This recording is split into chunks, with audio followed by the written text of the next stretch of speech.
नमस्कार साथियों, जय हिंद शिक्षा संस्थान में आप सभी का स्वागत है।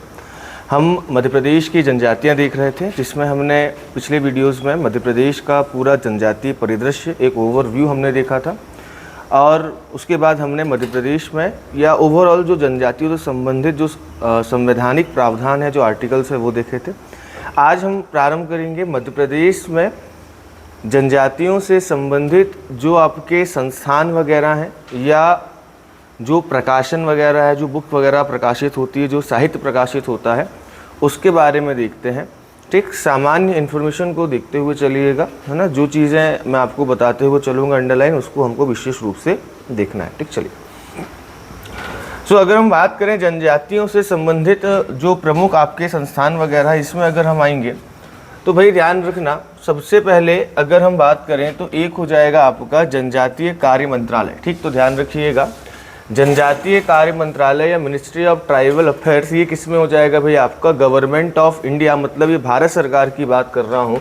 और भाई ये जो है ये आपका कब स्थापित हुआ था? 1999 में। ठीक, तो ध्यान रखना कि अगर हम बात करें सेंट्रल लेवल पर, भारत सरकार का जो जनजातीय कार्य मंत्रालय है, भारत सरकार का स्थापित हुआ था 1999 में। और इसके प्रथम मंत्री थे क्या भाई? आपके जुएल ओराम इसके पहले मंत्री थे। और वर्तमान में आप देख लीजिएगा मंत्री कौन है ना। तो ये आपकी एक सामान्य चीज़ है, जब आप पढ़ते हैं करंट अफेयर तो पढ़ते हैं कौन किस पद पर है। तो अगर हम देखें जनजातियों से संबंधित, तो ये आपका इंडियन लेवल पर हो गया। ठीक, यहाँ पर ध्यान रखना मध्य प्रदेश का इंपॉर्टेंट रहेगा। ठीक, मध्य प्रदेश के में अगर हम देखें तो जनजातीय कार्य मंत्रालय आपका बना है। कल हमने पढ़ा था कि भाई जो है वो संविधान में ये प्रावधान है कि ऐसे क्षेत्र, मतलब आपका ऐसे क्षेत्र जहाँ पर ट्राइबल एरिया ज़्यादा, जिसमें हमने मध्य प्रदेश का नाम देखा था, छत्तीसगढ़ का नाम देखा था, उड़ीसा का नाम देखा था, कि यहाँ पर भाई क्या किया जाए, जनजातियों के कल्याण के लिए क्या किया जाए, अलग से मंत्रालय स्थापित किया जाए। तो उसी का अनुसरण करते हुए जो है वो भाई मध्य प्रदेश में जनजातीय कार्य मंत्रालय जो है वो आपका बनाया गया है। मिनिस्ट्री ऑफ ट्राइबल अफेयर्स जो है वो बनाई गई है, जिसका नाम पुराना ध्यान रखना, इसका पुराना नाम था आदिम जाति कल्याण विभाग। ठीक, तो उसको पुराना नाम ध्यान रखना, इसका पुराना नाम क्या था भाई? आपका आदिम जाति कल्याण विभाग था, प्रिमिटिव ट्राइब वेलफेयर डिपार्टमेंट। ठीक, और इसके मंत्री कौन है? तो भाई ध्यान रखिएगा, कुंवर विजय शाह कौन हो जाएंगे? इसके मंत्री हो जाएंगे। चलिए, इसके बाद अब देखिए, मैंने कहा था कि एक प्रश्न ऐसे आ सकता है जिसमें आपको क्या दे देंगे भाई, एक शॉर्ट में नाम दे दिया और कहा कि भाई क्या बताइए, उसका फुल फॉर्म बताइए। तो भाई ध्यान रखना, अब कई संस्थान ऐसे जिसमें हमको डिटेल में नहीं जाना है, केवल हमको वर्ष पता होना चाहिए कि वो कब स्थापित हुए थे, है ना। चलिए, तो ध्यान रखना, यहाँ पर अगर हम बात करें तो भाई आपका NSTF-DC इसको कहा जाता है। आपको दे देगा प्रश्न कि भाई NSTF-DC का क्या तात्पर्य है? तो भाई ध्यान रखिएगा, इसका तात्पर्य क्या है कि भाई national schedule tribe finance and development corporation. ठीक, राष्ट्रीय अनुसूचित जनजाति वित्त और विकास निगम। ठीक, तो ध्यान रखना, national schedule tribe finance and development corporation जो है इसका क्या हो जाएगा? फुल फॉर्म हो जाएगा राष्ट्रीय अनुसूचित जनजाति वित्त और विकास निगम, इसका फुल फॉर्म हो जाएगा। और ये स्थापित कब होगा? तो भाई ध्यान रखना 2001 में इसकी स्थापना की जाएगी। तो इस पॉइंट को ध्यान रखिएगा। जनजातीय कार्य मंत्रालय की बात करें तो इसके वर्तमान कौन है ये ध्यान रखना। पुराना नाम क्या था? आदिम जाति कल्याण विभाग था। ठीक, इसके बाद NSTF-DC की बात करें तो ये स्थापित हुआ है 2001 में। इसके बाद ट्राइफेड ध्यान रखना, ट्राइफेड क्या है भाई? ट्राइफेड जो है वो एक संस्था है जो आदिवासी के जो उत्पाद होते हैं, है ना, जो भाई वो अपना हैंडक्राफ्ट वगैरह बनाते हैं, या जो भी आदिवासियों या जनजातियों के जो उत्पाद होते हैं उनकी मार्केटिंग करने के लिए क्या बनाई गई है भाई? आपका एक संस्था बनाई गई है, एक कोऑपरेटिव संस्था बनाई गई है, एक सहकारी संस्था बनाई गई है, जिसको क्या कहा जाता है भाई? आपका ट्राइफेड कहा जाता है। ट्राइफेड का फुल फॉर्म कई बार पूछा गया है, तो ध्यान रखना कि ये आपका नाम और ये फुल फॉर्म दोनों अलग अलग है ना। तो ट्राइफेड का फुल फॉर्म क्या है अगर हम देखें तो वैसे तो ये ट्राइबल फेडरेशन होना चाहिए, लेकिन इसका फुल फॉर्म ध्यान रखना, tribal cooperative marketing development federation of India limited. या अगर हम बात करें तो भाई आपका ये इंग्लिश में भी यही नाम ध्यान रखना। ट्राइफेड का फुल फॉर्म विशेष कई बार पूछा गया है, इस पॉइंट को ध्यान रखिएगा। स्थापित हुआ है 1987 में। ठीक, ध्यान रखना 1987 में स्थापित हुआ है। इसका हेडक्वार्टर कहाँ पर है भाई आपका, नई दिल्ली में है। और इसके हेडक्वार्टर के साथ साथ इसके 13 जो है वो रीजनल आपके सेंटर्स कह सकते हैं या रीजनल ऑफिस आप कह सकते हैं, जो कहाँ पर है भाई आपका पूरे भारत में। तो ध्यान रखना 13 इसके क्या है भाई टोटल क्षेत्रीय कार्यालय है। और भाई इसकी स्थापना जो है वो एक एक्ट था, बहुराज्यीय सहकारी समिति अधिनियम 1984। इतना इंपॉर्टेंट पॉइंट नहीं है, 2 पॉइंट ध्यान रखना इंपॉर्टेंट, 2-3 पॉइंट क्या कि भाई स्थापित हुआ है कब आपका 1987 में। दूसरा पॉइंट ध्यान रखना एच का हेडक्वार्टर दिल्ली में है और इसके 13 जो है वो आपके रीजनल सेंटर्स हैं। इस बात को क्या रखिएगा भाई, ध्यान रखिएगा। बढ़ते हैं आपका आगे। इसके बाद अगर हम बात करें तो ये 2 संस्थान आप ध्यान रखना, क्योंकि अगर मान लीजिए 2 संस्थान आएंगे तो आप दावे के साथ कंफ्यूज हो सकते हैं। कैसे, देखो एक संस्थान है कौन सा, राष्ट्रीय जनजाति अनुसंधान संस्थान, नेशनल ट्राइब रिसर्च इंस्टीट्यूट। कौन सा है, राष्ट्रीय जनजाति अनुसंधान संस्थान। एक है आपका राष्ट्रीय जनजाति स्वास्थ्य अनुसंधान संस्थान। यहां पर एक शब्द एक्स्ट्रा क्या जुड़ गया है, स्वास्थ्य जुड़ गया है। यहां पर एक शब्द क्या जुड़ गया है भाई आपका, हेल्थ जुड़ गया है। और दोनों संस्थान क्या हो जाएंगे भाई आपके, अलग अलग हो जाएंगे, ध्यान रखना। ठीक, तो राष्ट्रीय जनजाति अनुसंधान संस्थान की अगर हम बात करें, नेशनल ट्राइब रिसर्च इंस्टीट्यूट की अगर हम बात करें, तो ये स्थापित हुआ है 2022 में। और कहाँ स्थापित हुआ है, तो भाई ध्यान रखना नई दिल्ली में स्थापित है। ये कहाँ पर स्थित है आपका, नई दिल्ली में स्थित है। इस पॉइंट को ध्यान रखना। तो जब जनजातीय अनुसंधान की बात आएगी तो कहाँ पर हो जाएगा भाई, दिल्ली। लेकिन जब किसकी बात आएगी, राष्ट्रीय जनजाति स्वास्थ्य अनुसंधान संस्थान की बात आएगी, national institute for research on tribal health की बात आएगी, तो ये स्थापित होगा, पुराना है, ये 1984 में स्थापित है। और भाई कहाँ पर, जबलपुर मेडिकल कॉलेज, जिसको नेताजी सुभाष चंद्र बोस मेडिकल कॉलेज के नाम से जाना जाता है, वहाँ पर क्या है भाई आपका जो है ये स्थित है। और ध्यान रखना ये नाम जो है इसको 2014 से इसका जो है आपका ये नाम मिला है। ठीक, तो इस पॉइंट को आप ध्यान रखना। राष्ट्रीय जनजाति स्वास्थ्य अनुसंधान संस्थान ये कहां पर स्थित है, जबलपुर में। और केवल अनुसंधान संस्थान होगा तो कहां हो जाएगा, दिल्ली में। ठीक, तो ऐसी चीजें कहीं नोट करके ऊपर लिख लिया करो कि हाँ भाई केवल अगर स्वास्थ्य अनुसंधान संस्थान आए तो जबलपुर, और केवल अनुसंधान आए तो क्या हो जाएगा भाई, दिल्ली हो जाएगा। चलिए, इसके बाद जनजातीय सलाहकार परिषद, आर्टिकल 244(1) का प्रयोग करके हमने देखा था। 244(1) में क्या था, 4 राज्यों को छोड़कर, असम, मेघालय, त्रिपुरा, मिजोरम, इन राज्यों को छोड़कर बाकी ट्राइबल एरियाज में या बाकी शेड्यूल एरिया में कैसे प्रशासन किया जाएगा, इसकी बात कही गई थी। और सेकंड में 4 राज्यों के बारे में कही गई थी, पढ़ा था कल हमने ये। तो अब यहाँ पर ध्यान रखना कि भाई जनजातीय सलाहकार परिषद की अगर हम बात करें तो भाई आपके 10 राज्यों में जो है वो ये राज्य लिखे हुए हैं, आंध्र प्रदेश है, तेलंगाना है, मध्य प्रदेश ध्यान रखना, छत्तीसगढ़ हो गया, गुजरात, हिमाचल प्रदेश, झारखंड, महाराष्ट्र, उड़ीसा, राजस्थान। ये आदिवासी बहुल क्षेत्र है ना, यहाँ पर आपकी आदिवासी ज़्यादा रहती है। तो भाई यहाँ पर क्या किया गया है, आर्टिकल 244(1) के तहत, ध्यान रखना किसके तहत भाई आपका, आर्टिकल 244(1) के तहत इसके यहाँ पर क्या किया गया है, प्रशासन संभालने के लिए हर राज्य में एक जनजाति सलाहकारी परिषद की स्थापना की गई है, एक एडवाइजरी कमेटी की स्थापना की गई है, जो भाई ये बताती है कि इन क्षेत्रों में जो है हमको क्या है, प्रशासन कैसे करना। और मैंने आपको बताया था कि अगर इन 4 राज्यों को छोड़ देंगे तो भाई आपका असम, मेघालय, त्रिपुरा, मिजोरम को छोड़ेंगे तो बाकी राज्यों का प्रशासन 5वीं अनुसूची के अनुसार चलता है। और भाई जो आपका असम, मेघालय, त्रिपुरा, मिजोरम है उसका प्रशासन 6th शेड्यूल या आपका 6वीं अनुसूची के अनुसार चलता है। कल हमने डिस्कस किया था। ठीक, चलिए, मध्य प्रदेश में जनजातीय सलाहकार परिषद बनी थी 1957 में, ध्यान रखना। ठीक कि भाई 1957 में, 1956 में क्या बना आपका, एमपी बना। और भाई 1956 में एमपी बना, इसके बाद 1957 में ध्यान रखिएगा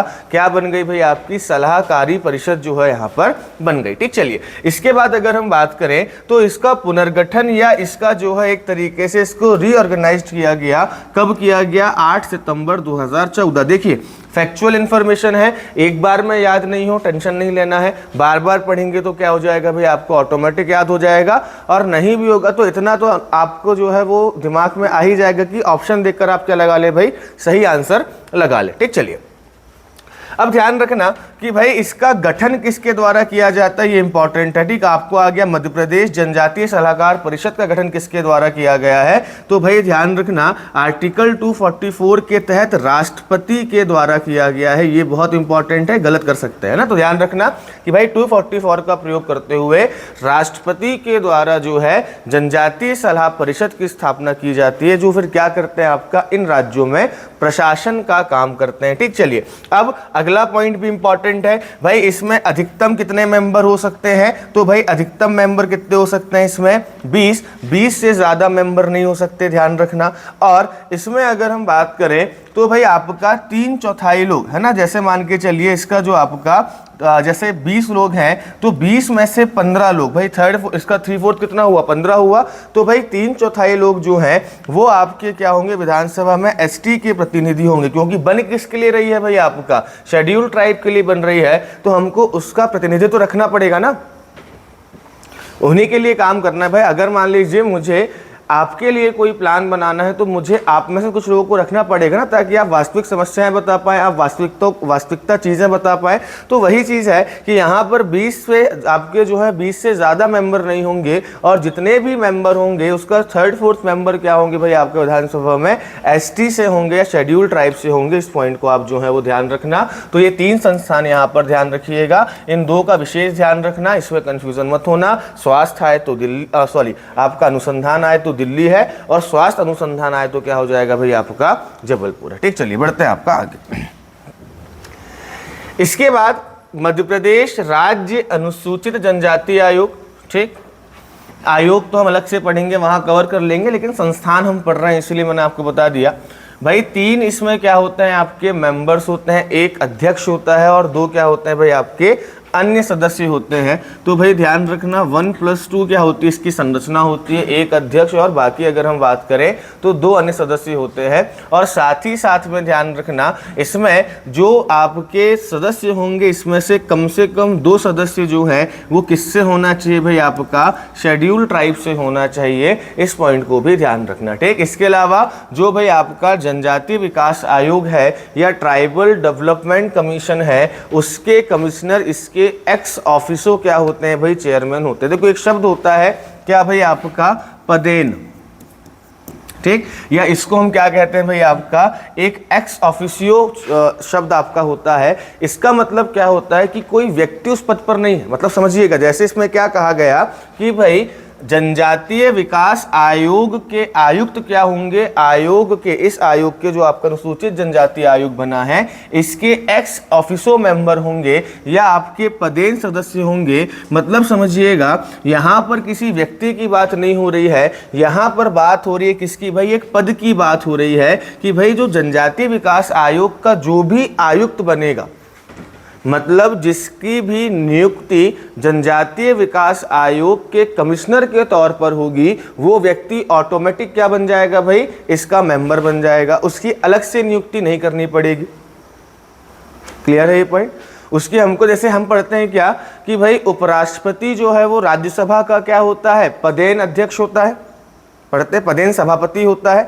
मतलब यहाँ पर जैसे किसी व्यक्ति की अलग से नियुक्ति नहीं होती, जो उपराष्ट्रपति बनेगा वो ऑटोमेटिक क्या बन जाएगा, वहाँ का सभापति बन जाएगा। तो पदेन मतलब क्या कि पद की बात हो गई, जो उस पद को धारण करेगा वो ऑटोमेटिक उस पद में आपका दूसरे पद पर बैठ जाएगा। तो ऐसे ही यहाँ पर क्या कहा गया कि भाई जनजातीय विकास आयोग जो है उसके आयुक्त क्या रहेंगे भाई, आपका जो मध्य प्रदेश शेड्यूल का आपका ट्राइब कमीशन है इसके मेंबर रहेंगे। क्लियर है बात। चलिए बढ़ते हैं आपका आगे।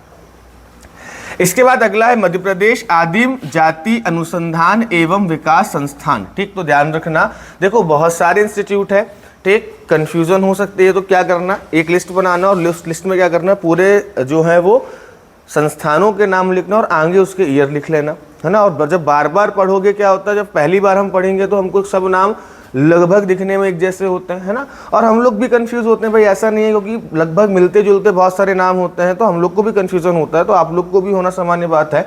बस इसका एक ही जो है वो उपाय है, क्या है भाई, आप इसको बार बार पढ़िए। ठीक, चलिए तो ध्यान रखना, मध्य प्रदेश आदिम जाति अनुसंधान एवं विकास संस्थान। ठीक। ठीक। वहां पर हमने पिछली स्लाइड में देखे थे राष्ट्रीय जनजातीय अनुसंधान और राष्ट्रीय जनजातीय स्वास्थ्य अनुसंधान देखा था।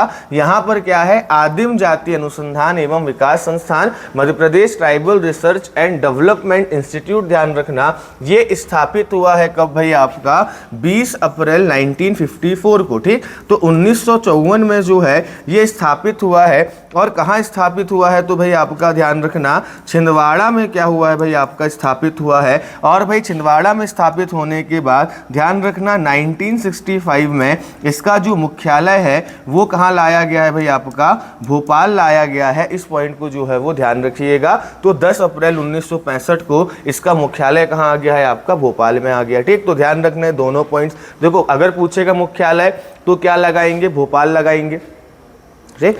अगर पूछता है कि भाई मध्य प्रदेश आदिम जाति या अनुसूचित जनजाति अनुसंधान एवं विकास संस्थान का मुख्यालय कहाँ पर है, तो भाई वर्तमान में कहाँ पर है आपका, भोपाल में। तो क्या लगाएंगे हम, आपका आंसर भोपाल। लेकिन अगर पूछ ले कि भोपाल के पूर्व कहाँ था, तो भाई ध्यान रखना आपका छिंदवाड़ा में था। इस पॉइंट को जो है वो ध्यान रखिएगा। चलिए बढ़ते हैं आपका आगे, है ना। जो कीवर्ड, जो आपको की पॉइंट बता रहा हूँ केवल आप वही ध्यान रखिएगा, ठीक। चलिए अगला है आपका special backward tribe group authority, या अगर हम बात करें विशेष पिछड़ी जनजाति समूह प्राधिकरण, ठीक। तो ध्यान रखना विशेष पिछड़ी जनजाति समूह प्राधिकरण या special backward tribe group authority की अगर हम बात करें तो भाई ध्यान रखना ये किसके लिए स्थापित हुई थी। तो मैंने आपको परसों के दिन या पिछले लेक्चर में आपको हमने डिस्कस किया था, एक आयोग हमने डिस्कस किया था जिसका नाम था ढेबर आयोग, किया था डिस्कस, है ना। और हमने इसमें डिस्कस किया था कि भाई इसका जो संबंध है वो किससे है भाई आपका, पीवीजीटी जो आपके समुदाय होते हैं, मतलब जो विशेष रूप से आपकी जो पिछड़ी जनजाति होती है उनके लिए क्या था भाई आपका ये आयोग बना था। और भाई अगर हम बात करें तो ध्यान रखना ये जो आपकी एजेंसी बनी है ये मध्य प्रदेश में इन पीवीजीटी पर ही क्या देती है भाई आपका, ध्यान देती है। और मैंने बताया था कि भाई मध्य प्रदेश में 3 जनजातियों को विशेष रूप से पिछड़ी जनजाति घोषित किया गया है। कौन कौन सी, एक है भाई आपकी बैगा, दूसरी अगर हम बात करें तो भारिया, और तीसरी अगर हम बात करें तो सहरिया जनजाति है, जिनको बैकवर्ड क्लास के रूप में आपका या जनजातियों में भी पिछड़ी जनजाति घोषित किया गया है। तो ध्यान रखना ये जो आपके प्राधिकरण बनते हैं, मतलब जो विशेष पिछड़ी जाति जो आपकी स्पेशल बैकवर्ड जो ट्राइब से पीवीजीटी समुदाय जो है, इनके कल्याण के लिए अलग अलग क्या बनाए जाते हैं भाई आपकी, अलग अलग अथॉरिटी बनाई जाती है, अलग अलग प्राधिकरण बनाए जाते हैं जो इनके कल्याण का काम करते हैं।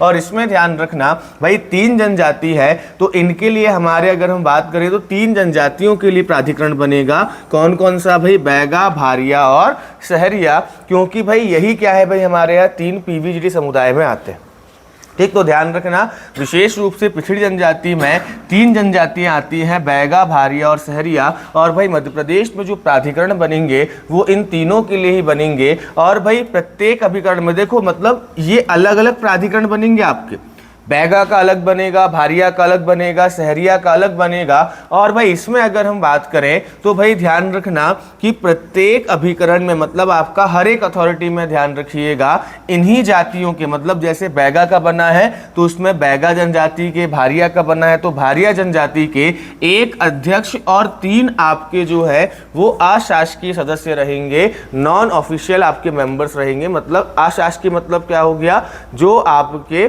सरकारी नौकरी वगैरह में नहीं है, जो दूसरा कोई व्यक्ति, जैसे कोई भाई इस क्षेत्र का आपका बहुत समाजसेवी व्यक्ति हो गया या इस क्षेत्र का कोई प्रमुख व्यक्तित्व हो गया, उसको हम क्या कर देंगे भाई आपका मेंबर बना देंगे। तो ध्यान रखना कि भाई इसका स्ट्रक्चर कैसा होता है, तो भाई 1+3 होता है, मतलब 1 अध्यक्ष होगा और भाई 3 क्या होंगे आपके अशासकीय सदस्य होंगे, अनऑफिशियल क्या होंगे भाई आपके मेंबर होंगे। और ध्यान रखिएगा कि अगर हम बात करें तो भाई ये आपका प्रत्येक अभिकरण की बात रहेगी, ठीक। चलिए फिर अगर हम बात करें तो वर्तमान में ध्यान रखना टोटल 11 अभिकरण आपके बनाए गए हैं, ये इंपॉर्टेंट सवाल है, ठीक।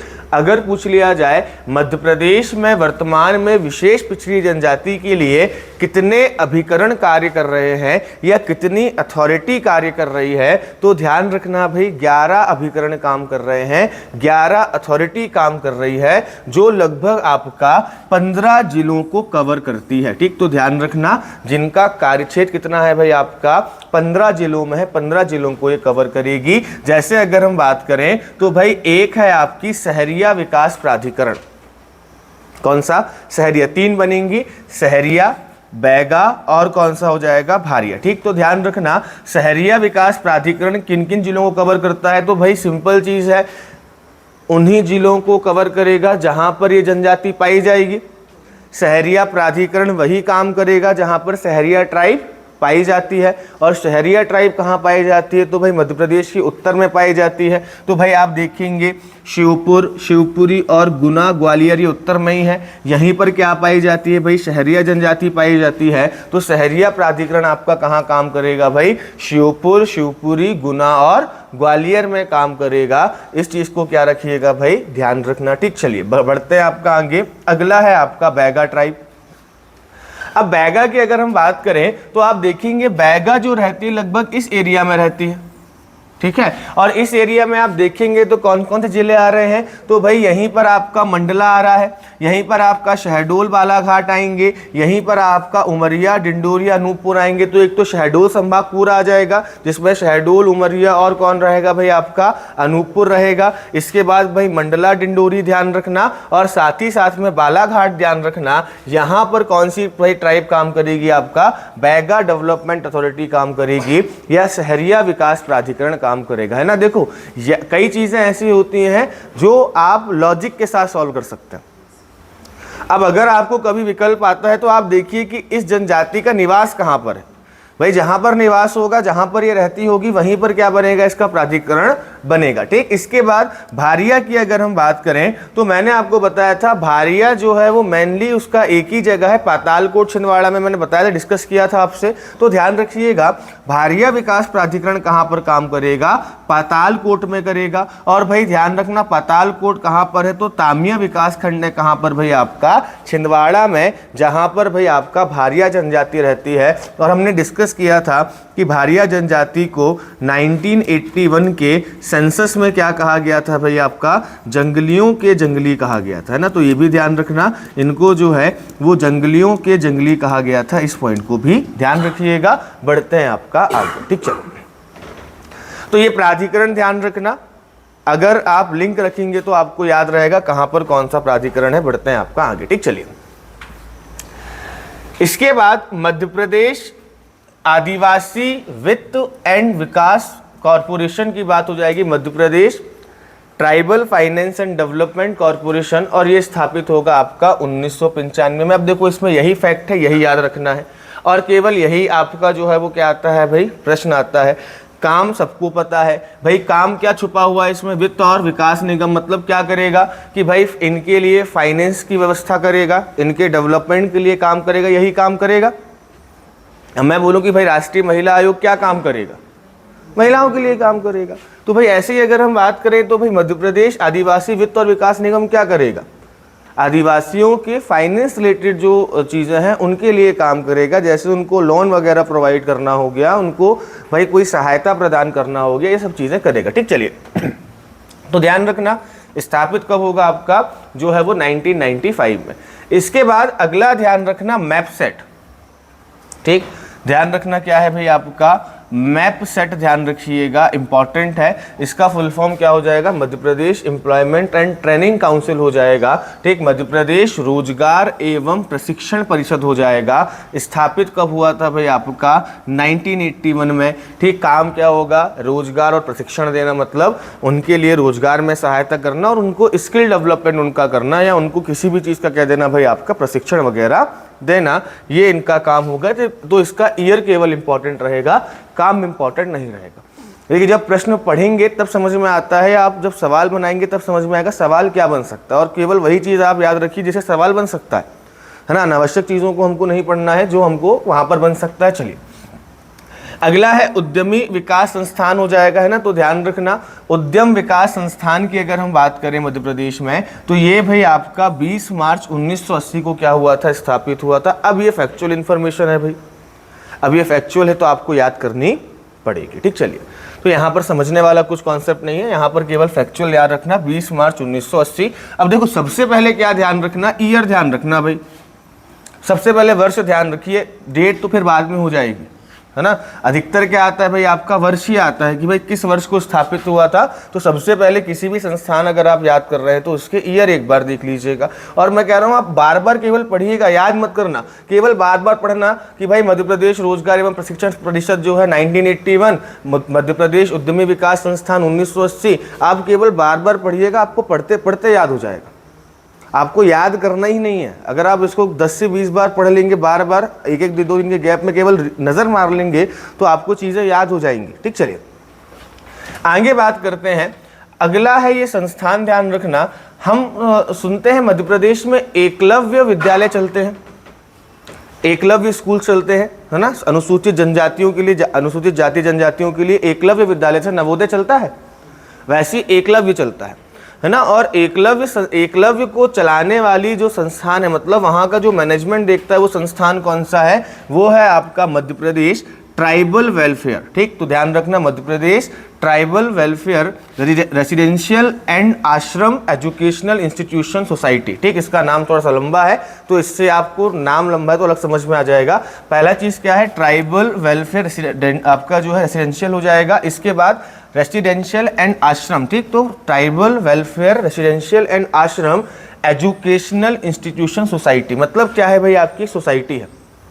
और देखो नाम क्या है, वेलफेयर रेसिडेंशियल, मतलब अगर हम बात करें तो एक तरीके से आपका यहाँ पर आवासीय संबंधित हो जाएगा। दूसरा है आश्रम, है ना, आश्रम रेसिडेंशियल आश्रम हो गया तो समझ में आ गया। दूसरा है आपका एजुकेशनल इंस्टीट्यूशन, मतलब संबंध किससे होगा भाई, इसका आपका शिक्षा से होगा। तो ध्यान रखना कि ये जनजाति जो है ये क्या करती है, मेनली ध्यान रखिएगा, ये जनजाति मध्य प्रदेश में टोटल 33 एकलव्य जो है वो आपके स्कूल्स हैं, जिसमें से 4 जो है वो आपका विशेष पिछड़े लोगों के लिए है, बाकी 29 आपके जो है इनको कौन आपका रन करता है, तो भाई ध्यान रखना इनका संचालन करने का काम जो है वो ये संस्था करती है। तो ध्यान रखिएगा, मध्य Pradesh tribal welfare residential and आश्रम एजुकेशनल इंस्टीट्यूशन जो है ये क्या करता है, एकलव्य जो आपके स्कूल्स हैं उनको रन करता है। और भाई ध्यान रखिएगा, जनजातीय कार्य विभाग के मंत्री जो हैं वो इसके क्या होते हैं भाई, पदेन चेयरमैन होते हैं या एक्स ऑफिसो प्रेसिडेंट होते हैं,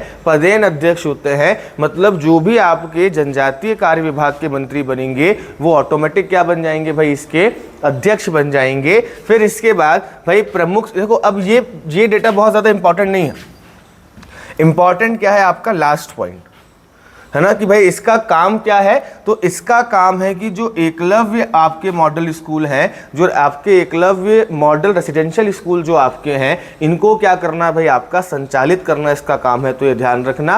बाकी ये चीज़ आपकी इंपॉर्टेंट नहीं है कि भाई सचिव कौन होता है, आयुक्त कौन होता है ना, केवल ये ध्यान रखना। अध्यक्ष वाला पॉइंट ध्यान रखिएगा और लास्ट पॉइंट ध्यान रखना। फर्स्ट और लास्ट पॉइंट इसका क्या है भाई, आपका इंपॉर्टेंट है, इस पॉइंट को ध्यान रखिएगा। जनजातीय कार्य मंत्री जो है इसके अध्यक्ष हो जाएंगे और इसका काम है क्या करना भाई, आपका जो मध्य प्रदेश में एकलव्य आवासीय विद्यालय है उनको रन करना क्या हो जाएगा, इसका काम हो जाएगा। ठीक, चलिए बढ़ते हैं आगे। इसके बाद अगला है मध्य प्रदेश आदिवासी लोक कला परिषद। इसके बारे में ध्यान रखो, 2 से 3 पॉइंट बहुत इंपॉर्टेंट है। ठीक, मध्य Pradesh tribal folk art council या मध्य प्रदेश आदिवासी लोक कला परिषद नाम से स्पष्ट है किसके लिए काम करेगी, आदिवासियों की कला के लिए काम करेगी, उनके आर्ट के लिए काम करेगी।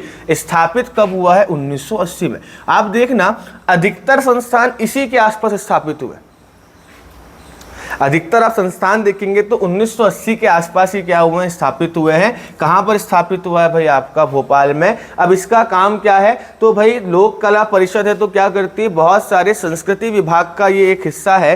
संस्कृति जो मध्य प्रदेश संस्कृति मंत्रालय है उसका क्या है भाई आपका ये हिस्सा है, संस्कृति विभाग का हिस्सा है। और ये क्या करती है भाई, बहुत सारे आपके समारोह वगैरह हो गया, जैसे भाई तुलसी समारोह हो गया, शिल्प मेला हो गया, आर्ट फेस्टिवल आपका हो गया, लोकरंग फेस्टिवल हो गया भोपाल में। इन सभी जो आपके ट्राइबल फेस्टिवल्स होती है इनका क्या करता है भाई आपका जो है वो आयोजन करता है। ठीक, तो ये ध्यान रखना। इंपॉर्टेंट क्या है भाई, ये एक बहुत इंपॉर्टेंट जो है वो मैगजीन को पब्लिश करता है जिसका नाम क्या है, चौमासा। ठीक, तो ध्यान रखिएगा, चौमासा जो है वो क्या है भाई आपका बहुत इंपॉर्टेंट मैगजीन है, इसको ध्यान रखना। चौमासा जो है वो आपका कौन प्रकाशित करता है, मध्य प्रदेश आदिवासी लोक कला परिषद जो है वो प्रकाशित करती है। ठीक, चलिए इसके बाद अगर हम बात करें तो भाई अगला हो जाएगा मध्य प्रदेश आदिवासी एवं हरिजन कल्याण विभाग, है ना।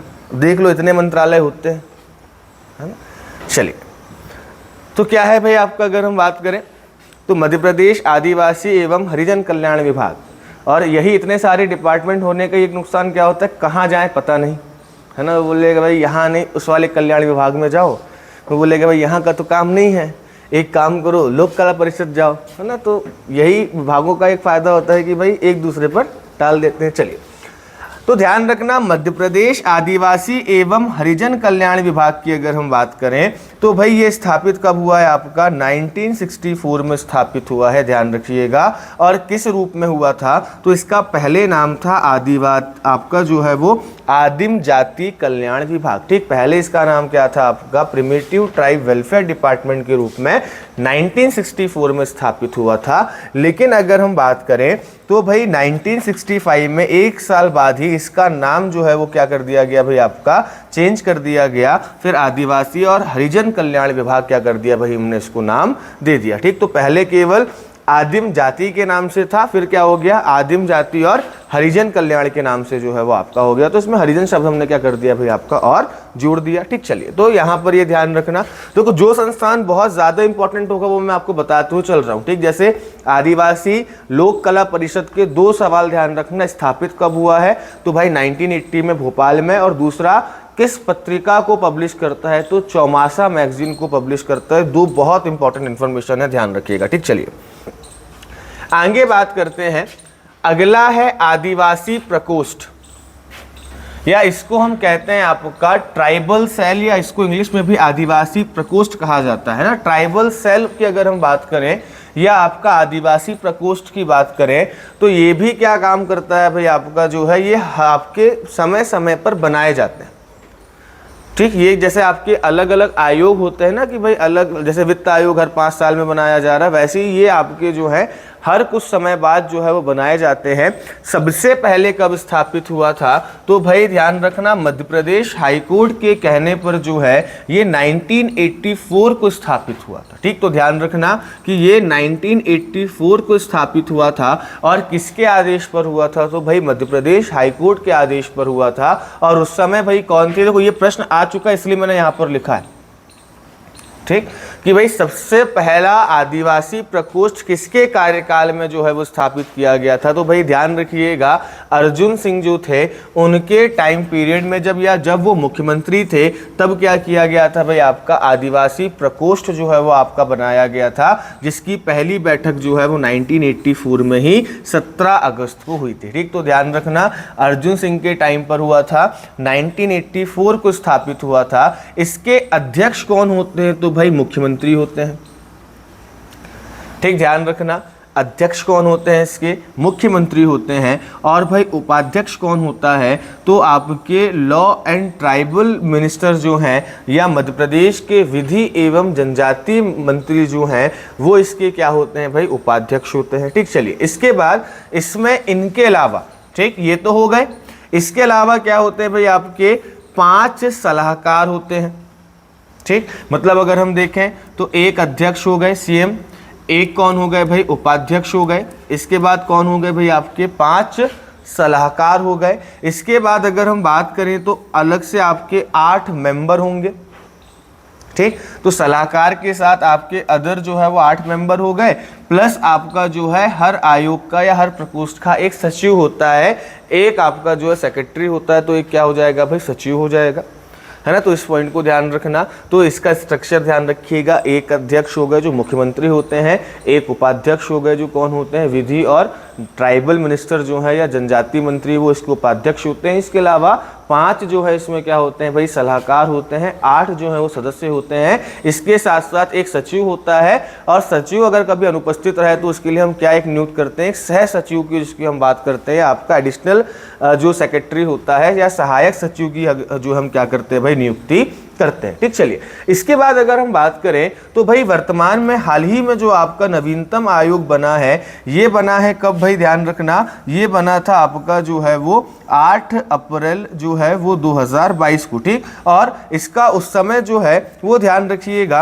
अब क्या होता है, अध्यक्ष तो एक मुख्यमंत्री हो गए, इसका निदेशक आप कह सकते हैं या इसका प्रमुख अगर हम बात करें तो इसका जो प्रमुख बनाया गया था, किसकी अध्यक्षता के हिसाब से बनाया गया था, तो दीपक खांडेकर को जो है वो इसकी जिम्मेदारी दी गई थी। तो नवीनतम अभी जो आपका हाल ही में आदिवासी प्रकोष्ठ बना है, ये कब बना है, तो भाई 2022 में बना है। और भाई किसके मतलब किसके अधीन में बना है, किसके अधीन रहेगा ये आयोग, तो भाई आपका प्रकोष्ठ रहेगा दीपक खांडेकर। ठीक, ये ध्यान रखना कब बना है, तो 2022 जो है वो ध्यान रखिएगा। बढ़ते हैं आपका आगे, यहाँ पर केवल ये 2 इन्फॉर्मेशन इंपॉर्टेंट है, ध्यान रखना। 1984 ये आपका स्थापित हुआ है, और ये प्रश्न एक बार शायद किसी व्यापम के एग्जाम में आ चुका है कि किसके कार्यकाल में स्थापित हुआ था, तो अर्जुन सिंह जो है वो ध्यान रखिएगा। बढ़ते हैं आपका आगे। अब 1-2 और है आपके, ध्यान रखो। अब जैसे अगर हम बात करें तो एक कोल विकास अधिकरण बना है। ठीक, ध्यान रखिएगा, एक कोल विकास अधिकरण बना है, और आपके काम की केवल चीज इसमें क्या है कि ये कब स्थापित हुआ है, ये स्थापित हुआ है आपका 6 मई, ठीक, 2011 को स्थापित हुआ है। ठीक, और इसमें होता क्या है, तो भाई ध्यान रखना, इसमें अगर हम बात करें तो 1+5 इसका स्ट्रक्चर होता है। एक जो है वो क्या होगा भाई, इसका आपका अध्यक्ष होगा, और अगर हम बात करें तो 5 क्या होंगे भाई, इसके सदस्य होंगे। और इसमें 5 सदस्यों में से ध्यान रखिएगा कम से कम 2 सदस्य जो है वो क्या हो आपके को, इनसे संबंधित जो है आपके विषय विशेषज्ञ हो, मतलब स्पेशलिस्ट आपके जो है वो होने चाहिए। तो 2 सदस्य जो है वो किस रूप में काम करेंगे भाई, आपका विशेषज्ञ के रूप में काम करेंगे। तो इसमें केवल ध्यान ये रखना कि ये स्थापित कब हुआ है, आपका 2011 में हुआ है। फिर इसके कुछ शासकीय मेंबर भी होते हैं, उसमें कौन कौन है इसमें एक बार नजर मार लेना। ठीक, यहाँ पर ये बस ध्यान रखना, ठीक, कि भाई आपका जो मध्य प्रदेश राज्य स्तरीय जो कोल का अधिकरण है, या जो आपका कोल जनजाति डेवलपमेंट एजेंसी जो है, इसमें किन किन डिवीज़न के कमिश्नर होते हैं मेंबर्स, या किस किस संभाग के आयुक्त जो है वो इसके सदस्य होते हैं, तो ध्यान रखना शहडोल, रीवा और जबलपुर। क्यों? क्योंकि भाई ये जनजाति पाई कहाँ जाती है, लगभग आपके पूर्वी क्षेत्र में पाई जाती है, यहाँ वाले क्षेत्र में कोल जनजाति। और यहाँ पर आप देखोगे तो मेनली 3 संभागों का एरिया आता है। कौन कौन सा? एक तो रीवा संभाग आता है, सीधी सिंगरौली वाला क्षेत्र। दूसरा भाई शहडोल संभाग आएगा। और तीसरा आप देखेंगे तो भाई कटनी वाला क्षेत्र हो गया, मंडला डिंडोरी वाला क्षेत्र हो गया। ये कौन से अब संभाग में आएंगे भाई? जबलपुर में आएंगे। तो इसीलिए इन 3 संभागों के जो आयुक्त हैं, जो कमिश्नर हैं, इनको क्या किया है हमने, कोल जनजाति विकास प्राधिकरण का जो है वो आपका मेंबर बनाकर रखा हुआ है। तो देखिए, जब आप, मैंने भाई कहना कि जब आप प्रश्न बनाते हैं तब आपको समझ में आता है कि भाई प्रश्न जो है वो आपका कहाँ से बन सकता है। तो इसमें विशेष रूप से सदस्यों में ये ध्यान रखना, स्ट्रक्चर ध्यान रखना, और 6 मई 2011 ध्यान रखिएगा। चलिए बढ़ते हैं आपका आगे ना। तो यहां पर जो इंपॉर्टेंट पॉइंट है वो बताते हुए चल रहा हूं। चलो इसके बाद चलिए,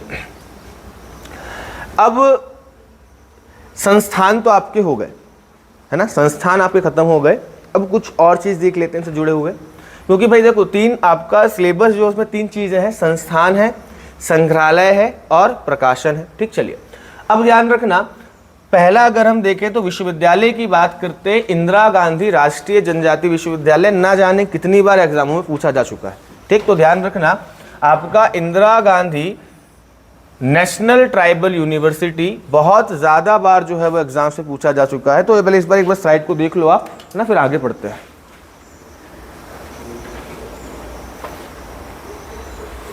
चलो,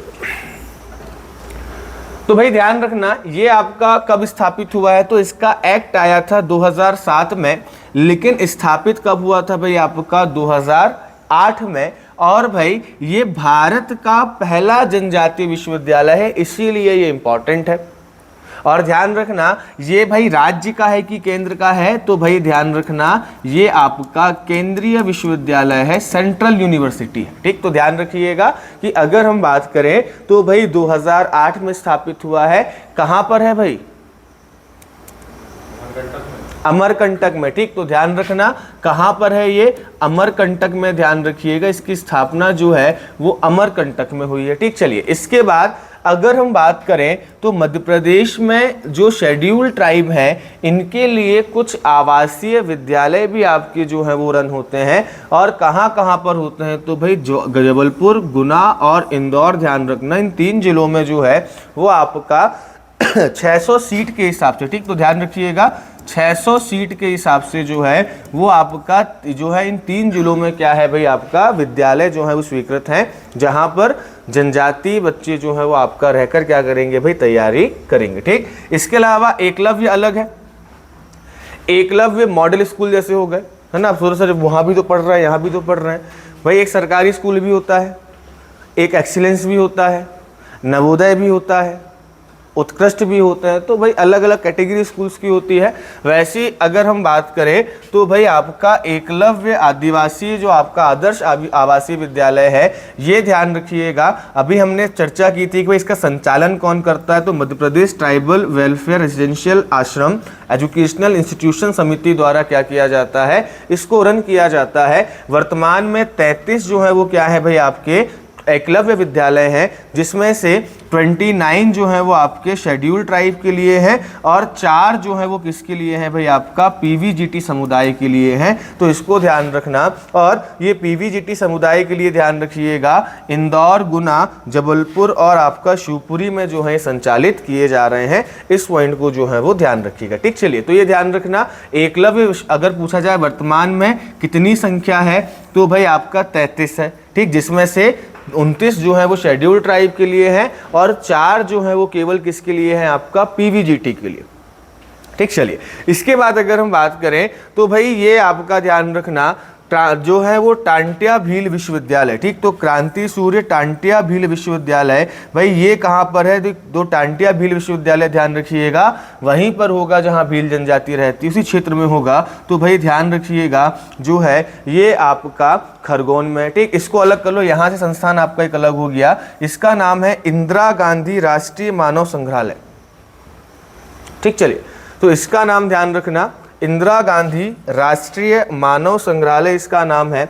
और भाई ये आपका जो है वो कहाँ पर स्थापित है, तो भाई ध्यान रखना ये आपका जो है वो 1977 में नई दिल्ली में स्थापित किया गया था। और भाई ध्यान रखिएगा ये जो है वो आपका 1979 में जो है ये भोपाल में स्थानांतरित किया गया है। ठीक, चलिए तो इस पॉइंट को आप जो है वो ध्यान रखिएगा।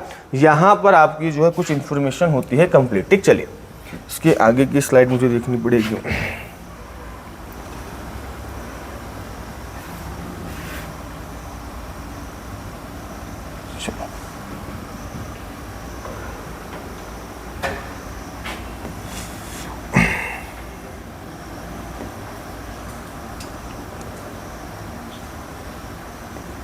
कहाँ गई भाई ये स्लाइड? चलो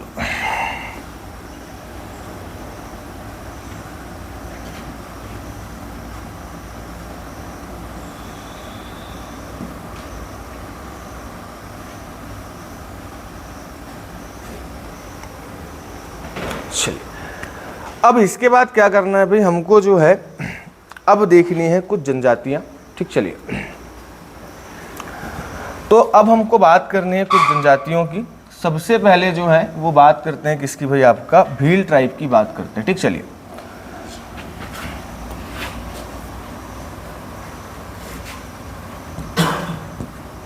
चलो यहाँ पर संस्थान वगैरह आपके जो है वो कंप्लीट होगा। एक संस्थान का नाम और ध्यान रखना, उसका नाम है आपका वान्या प्रकाशन। ठीक, ध्यान रखिएगा।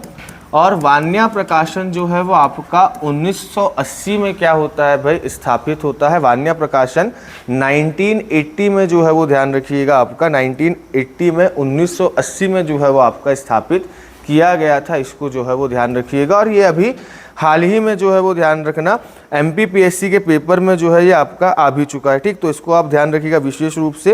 ये जनजातियों से संबंधित क्या करता है भाई, आपका प्रकाशन करता है। इसमें जो ट्राइबल्स होते हैं उन ट्राइबल से रिलेटेड आपका जो है वो क्या रहेगा भाई, प्रकाशन वगैरह जो है यहाँ पर होता है। ठीक, चलिए इसके बाद अगर हम बात करें तो भाई ध्यान रखना आपका जो है वो अगला हो जाएगा मध्य प्रदेश राज्य जनजाति संग्रहालय। ठीक, तो ध्यान रखना इंदिरा गांधी संग्रहालय तो हमने पढ़ लिया, और एक अगर हम बात करें तो MP का स्टेट म्यूजियम भी है ना, या अगर हम बात करें तो मध्य प्रदेश का एक राज्य संग्रहालय भी है। अगर आप ट्राइबल जो है वो म्यूजियम गए होंगे तो उसके बगल में आपने देखा होगा बना हुआ है स्टेट म्यूजियम। ठीक, तो ध्यान रखिएगा एक स्टेट म्यूजियम भी है। और ये कब स्थापित हुआ है भाई, तो इसका आप ईयर लिख लीजिएगा। ये स्थापित हुआ है आपका 1964 में। ठीक, तो ध्यान रखना कब स्थापित हुआ है भाई, आपका 1964 में स्थापित हुआ है, इसको ध्यान रखिएगा। ऐसे ही एक संग्रहालय आपका इंपॉर्टेंट है जिसका नाम है बादल भोई। ठीक, तो ध्यान रखना एक संग्रहालय कौन सा है भाई, आपका बादल भोई संग्रहालय है। और ध्यान रखिएगा ये बादल भोई संग्रहालय कहाँ पर है, तो भाई ध्यान रखना छिंदवाड़ा में है। इस बार प्रश्न पूछा गया था भाई बादल भोई कौन है, तो बादल भोई क्या थे भाई, आपके एक स्वतंत्रता सेनानी थे। तो ध्यान रखना बादल भोई जो है वो स्वतंत्रता सेनानी थे और इनका जो है छिंदवाड़ा में है, ध्यान रखिएगा। और भाई ये आपका जो है छिंदवाड़ा से अगर हम बात करें तो एक क्रांतिकारी थे, है ना, जिसका बारे में अभी जिनके बारे में यही सवाल पूछा था कि भाई बादल भोई कौन थे। समाज जो है वो एक सामाजिक कार्यकर्ता थे, एक जो है वो आपके क्रांतिकारी थे। तो इस प्रकार से जो है वो आपका सवाल यहाँ पर पूछा गया था। ठीक, चलिए तो हाँ क्रांतिकारी थे। 1954 में स्थापित हुआ था, ध्यान रखिएगा। ठीक, तो कहाँ पर स्थापित हुआ है, छिंदवाड़ा में। कब स्थापित हुआ है, 1954 को स्थापित हुआ है। और साथ ही साथ में अगर हम बात करें तो इसका नाम जो है वो 1997 में चेंज किया गया। ठीक, तो ध्यान रखना इसको जो है 1954 में स्थापित हुआ। इसके बाद 1975 में क्या किया, इसको जो है वो स्टेट म्यूजियम का दर्जा दे दिया गया या राज्य संग्रहालय का दर्जा जो है वो आपका दे दिया गया। ठीक, तो ध्यान रखना इसको जो है वो आपका 1975 में राज्य संग्रहालय का दर्जा दे दिया गया। और इसके बाद 1997 में इसका नाम क्या रख दिया गया भाई, आपका बादल भोई। ध्यान रखना इसका नाम जो है वो बादल भोई रख दिया गया 1997 में। तो 3 ईयर ध्यान रखना, 1954 में स्थापित हुआ, इसके बाद 1975 में जो है वो क्या हुआ भाई, इसको राज्य संग्रहालय का या स्टेट म्यूजियम का दर्जा दिया। और 1997 में क्या नाम हो गया इसका, बादल भोई हो गया। ठीक, इसके बाद एक ट्राइबल और एक म्यूजियम ध्यान रखना जिसका नाम है आदिवर्त। ठीक, तो ध्यान रखिएगा एक आपका आदिवर्त संग्रहालय है। और ये आदिवर्त संग्रहालय कहाँ पर है, तो भाई ध्यान रखना ये है आपका खजुराहो में। ठीक, तो ध्यान रखिएगा इसका पूरा नाम है आपका आदिवर्त आदिवासी कला। ठीक, तो ध्यान रखना इसका पूरा नाम जो है वो आर्यवर्त आदिवासी कला, आदिवासी ट्राइबल आर्ट संग्रहालय ध्यान रखिएगा, म्यूजियम ध्यान रखना, आदिवासी कला संग्रहालय ध्यान रखिएगा। है कहाँ पर, तो भाई ध्यान रखना खजुराहो में जो है आपका ये बना हुआ है। ठीक, तो चलिए ध्यान रखिएगा खजुराहो में जो है ये आपका बना हुआ है। चलो खजुराहो अभी आपका जो है वो चर्चा में भी रहा था क्योंकि यहीं पर आपका जो है एक गांव बसाया गया। ठीक, और उस गांव का नाम ध्यान रखिएगा, उस गांव का नाम है आपका आदिवर्त गांव। ठीक, तो ध्यान रखना आपका 2023 में इसका उद्घाटन हुआ था। ठीक, तो खजुराहो में है, ध्यान रखिएगा। और यहीं पर ध्यान रखना खजुराहो में ही अगर हम बात करें तो भाई 2023 में जनवरी 2023 में जो है वो एक गांव का उद्घाटन किया गया है जिसको क्या नाम दिया गया है भाई, आपका आदिवर्त गांव जो है इसको कहा गया है। और ये आदिवर्त गांव ध्यान रखना ये एक ऐसा गांव है जहां पर टोटल आपका 7 जनजातियों का जो आपकी कला है या 7 जनजातियों की जो संस्कृति है वो आपको एक साथ देखने को मिलेगी। ठीक, तो यहाँ पर 7 ट्राइबल का कल्चर आपको जो है वो एक साथ देखने को मिलेगा। ध्यान रखिएगा, ये आपका 23 फरवरी डेट लिख लेना इसकी, जनवरी नहीं 23 फेब को। ठीक, तो इसका जो उद्घाटन हुआ था ये आपका 23 फरवरी 2023 को इसका जो है वो उद्घाटन हुआ था। तो आदिवर्त संग्रहालय है कहाँ पर? खजुराहो में। आदिवासी कला संग्रहालय खजुराहो में है। और आदिवर्त जो है वो क्या है भाई? आपका एक गांव भी है। एक गांव जो है ये बनाया गया है, स्थापित किया गया है ताकि आपका जो आदिवासी पर्यटन होता है उसको क्या दिया जा सके भाई? आपका बढ़ावा दिया जा सके। तो पर्यटन को भी हम एक तरीके से इंडस्ट्री मानते हैं आजकल, है ना। तो पर्यटन को बढ़ावा देने के लिए आप देखेंगे मध्य प्रदेश में ग्रामीण पर्यटन का कॉन्सेप्ट चल रहा है ना। साथ ही साथ में अगर हम बात करें तो एक आपका जो ट्राइबल टूरिज्म है उसको भी हम क्या दे रहे हैं भाई? आपका बढ़ावा दे रहे हैं। इस पॉइंट को जो है वो आप ध्यान रखिएगा। चलिए आगे अगर हम बात करें तो भाई ऐसे ही सहरिया एक संग्रहालय है। और भाई सिंपल बात है, बताओ सहरिया संग्रहालय जब भी आएगा तो सहरिया पाई जाती है उत्तर में। तो सहरिया जो है जनजातीय संग्रहालय की अगर हम बात करें तो ये 1990 में स्थापित हुआ है। और कहाँ पर है? तो भाई ध्यान रखना आपका श्योपुर में स्थापित है। ठीक, तो ध्यान रखिएगा कहाँ पर स्थापित है भाई? आपका श्योपुर में स्थापित है। इसके बाद आगे अगर हम बात करें तो भाई आपका जो है वो फिर छोटे छोटे कुछ आपके संग्रहालय, जैसे भाई छिंदवाड़ा में भी आपका एक संग्रहालय है ना। तो छोटे छोटे संग्रहालय वो आपके इंपॉर्टेंट नहीं है, यहाँ तक आप जो है वो कुछ संग्रहालयों को आप जो है वो ध्यान रखना। इसके बाद आगे अगर हम बात करें तो वान्या प्रकाशन मैंने आपको बता दिया है। चलिए, है ना। अब आते हैं किसमें भाई? सीधे आपका जनजातियों पर आते हैं। ठीक, चलो। और जनजातियों की अगर हम बात करें, चलिए जनजातियों की अगर हम बात करें तो सबसे पहले शुरुआत करेंगे किससे भाई? आपका भील जनजाति से। ठीक, चलिए भील जनजाति से शुरुआत करेंगे। देखो कई चीजें ऐसी हैं जो आपको सभी ट्राइब्स में कॉमन देखने को मिलेगी। जैसे सभी ट्राइब्स जो हैं वो क्या करेंगी? दो कुछ चीज़ें क्या कॉमन है, ध्यान रखना, क्योंकि ये मैं आपको हर एक ट्राइब में अलग से नहीं बताऊंगा क्या क्या कॉमन है। तो पहले कुछ चीज़ देख लेते हैं, भले ही फिर हम भील ट्राइब कल से स्टार्ट कर देंगे। अभी कुछ चीज़ समझिएगा, जब भी आप कोई ट्राइब पढ़ेंगे तो इसमें पहली चीज़ तो आप ध्यान रखना कि कुछ चीज़ें आपको जो है वो सभी में सामान्य मिलेगी, है ना। मतलब अगर हम बात करें सामान्य तौर पर आपको जो है कुछ चीज़ें मिलेंगी। जैसे क्या क्या मिलेंगी? तो सामान्य तौर पर ध्यान रखना भाई, सामान्य तौर पर अगर हम बात करें तो आपको देखने को मिलेगा कि भाई जितने भी आपके आदिवासी हैं, ठीक, ये जो है वो आपका पितृसत्तात्मक है ना। पितृसत्तात्मक अगर हम कह सकते हैं या मेल डोमिनेटेड कह सकते हैं, या अगर इसको हम बात करें तो पैट्रियार्कल सोसाइटी कह सकते हैं, जहां पर क्या होता है पुरुषों का प्रभाव या पुरुषों की जो महत्ता है वो ज़्यादा होती है ना। तो ध्यान रखिएगा पुरुष प्रधान समाज इनका होता है। मेल ओरिएंटेड आपका मेल ओरिएंटेड जो या डोमिनेटेड आपका जो है समाज इनका होता है। दूसरा ध्यान रखना, दूसरा इन सभी में आपका जो है वो संयुक्त परिवार की प्रथा मानी जाएगी, है ना। तो ज्वाइंट फैमिली का जो कॉन्सेप्ट है वो लगभग आपका सभी में चलेगा, है ना। तीसरा ये इसलिए बता रहा हूं क्योंकि भाई कई बार ऐसा आता है कि भाई दे दिया एक जनजाति का नाम और पूछ दिया कि इनमें से कौन से कथन सही है कौन से नहीं है। इस बार का पेपर उठाएंगे पीएससी का तो उसमें अधिकतर सवाल ऐसे ही हैं कि आपको जो है वो कुछ ऊपर एक सेंटेंस दे दिया, उसके बाद उससे संबंधित 2-3 सेंटेंस दे दिए और नीचे पूछ लिया केवल 1 या 2 सही है ना, 2 या 3 सही है, सभी सही है, समझ रहे हैं। तो अब उसमें क्या कर सकता है, ये इन्फॉर्मेशन भी दे सकता है ना। तो ध्यान रखना कि भाई सारे समाज आपके पितृसत्तात्मक होंगे, इसके बाद सभी में संयुक्त परिवार की प्रथा पाई जाएगी, इसके बाद सभी में सगोत्र विवाह निषेध होता है। जो इंडोगैमी होती है या आपका एक ही मतलब अगर हम बात करें एक ही जो गोत्र में विवाह जो है वो क्या होता है भाई आपका निषेध होता है, वो मना होता है ना। क्योंकि भाई एक ही गोत्र के भाई बहन या एक ही गोत्र के जो व्यक्ति हैं वो क्या माने जाते हैं, भाई बहन माने जाते हैं। तो इसलिए कभी भी अगर फ्यूचर में कुछ ऐसा विचार बने तो पहले पूछ लेना भाई गोत्र वोत्र क्या है ना, वरना पूरी तैयारियां तुम्हारी हो जाए शादी विवाह की और पता चले बाद में कुंडली मिलाई इनका गोत्र तो एक ही निकला, तो तुम कल्पना कर रहे थे कि तुम मंगलसूत्र पहनाओगे और वो राखी लेके आ गई, है ना, तो सारे अरमान ठंडे हो गए। तो ये चीज़ भाई देख लेना पहले से ही, है ना। चलो, तो सगोत्र विवाह क्या होता है भाई, निषेध होता है, ठीक है।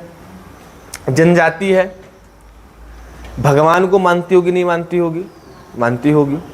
ज़्यादा पढ़ी लिखी होगी क्या, नहीं। जब पढ़ी लिखी नहीं होगी तो अंधविश्वास को मानेगी कि नहीं मानेगी, मानेगी।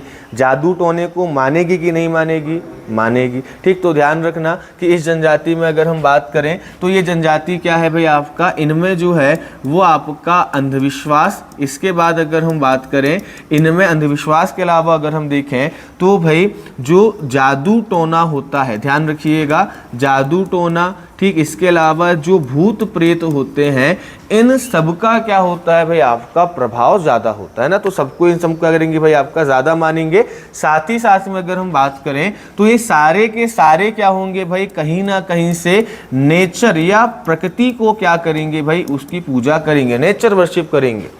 कोई सांप की करेगा, कोई बैल की करेगा, कोई घोड़े की पूजा करेगा, है ना।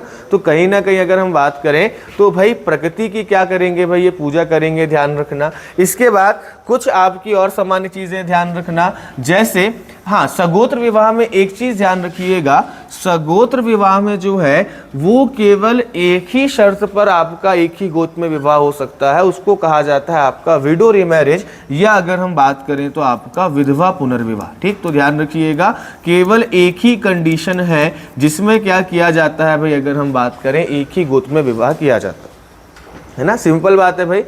देखो होता क्या है, जनजातियों में एक कॉन्सेप्ट चलता है, इसमें दिया जाता है, आप पढ़ेंगे जब हम जनजातियां पढ़ेंगे, सभी जनजातियों में एक वधू मूल्य की परंपरा चलती है ना, मतलब जो वधू से शादी करनी क्या है उसको खरीदा जाता है एक तरीके से। अब क्या होता है, मतलब जब भी आप वधू लेकर आते हैं तो उसका मूल्य चुकाना पड़ता है। अब होता क्या है कि भाई हाँ, सिंपल बात है, जैसे मान के देखो यहाँ पर क्या होता है कि जैसे मान के चलिए एक आदमी है ना, कोई एक व्यक्ति है, उसका एक परिवार में भाई दो बहनें हैं, है ना, एक बड़ी बहन हो गई, ठीक है, और आपका जो है एक सिस्टर हो गई और एक आपकी सेकंड हो गई, तो फर्स्ट और सेकंड दो हो गई। अब इसके बाद अगर हम बात करें तो ध्यान रखना, अब इसने क्या किया कि पहली बार शादी की बड़ी बहन से, ठीक है, या मान लो किसी भी से शादी की। अब इसने क्या किया, इसका कोई ना कोई मूल्य दिया होगा, कोई ना कोई पैसा दिया होगा, ठीक है। अब क्या हुआ कि भाई कल को मान लो पत्नी मर गई, अब क्या करेगा, इसको वापस शादी करनी है मान लो, अब ये क्या करेगा, फिर से अगर कहीं शादी करेगा तो उसको क्या करना पड़ेगा, पैसे देने पड़ेंगे, तो ये क्या करेगा, इसकी जगह पर यही कर लेगा वापस, क्योंकि वधू मूल्य वो एक बार वहां पर दे चुका है। दूसरा अगर हम बात करें तो जैसे मान के चलिए क्या होता है, अब दूसरा कौन सा समझना कि भाई कोई आपकी जो है किसी की शादी और पत्नी बनकर घर में आई, अब उसका एक बार वधू मूल्य दिया जा चुका है, दिया जा चुका है। अब मान लो इसके पति की मृत्यु हो जाती है, तो अब क्या है भाई, कोई भी परिवार का, क्योंकि इसके परिवार के लोग एक बार वधू मूल्य दे चुके हैं, तो क्या करेंगे, खासकर इसको नात्रा विवाह कहा जाता है भील ट्राइब में, मतलब इनके जो देवर वगैरह होते हैं उनसे क्या करना भाई, आपका विवाह करा दिया जाता है। आपने पढ़ा होगा, जब इतिहास पढ़ा होगा तो इतिहास में भी एक प्रथा पढ़ी होगी, नियोग प्रथा, नियोग कस्टम पढ़ा होगा आपने।